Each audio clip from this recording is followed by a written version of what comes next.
এই দেখো আমি একটা ছোট্ট চামচ নিয়েছি, গ্যাসটা করে দিয়েছি একদম কম।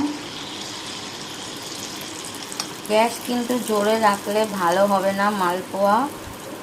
তো এ দেখো মোটামুটি প্রথম এটা ভালোই হয়েছে, ফুলেছে। তো গ্যাসটা কিন্তু আরও তোমার কম রাখতে হবে। দেখতে পাচ্ছ এটা সেই তালের বড়ার মতো হয়ে গেছে। যাই হোক, প্রথমটা একটু এদিক ওদিক হয়, কিছু করার নেই। তো খুবই ধৈর্য ধরে একটা একটা করে গ্যাস কম রেখে আর ভাজতে হবে, ভালোবেসে। আর আমার ভালোবাসার মানুষ খেতে চেয়েছে, তাই আমি খুব ভালোবেসেই তৈরি করব, চেষ্টা করছি। এবার কতটা ভালো হয় সেটা তোমরা আমাকে জানিও। ওকে, তোমরা আমাকে জানিও যে কত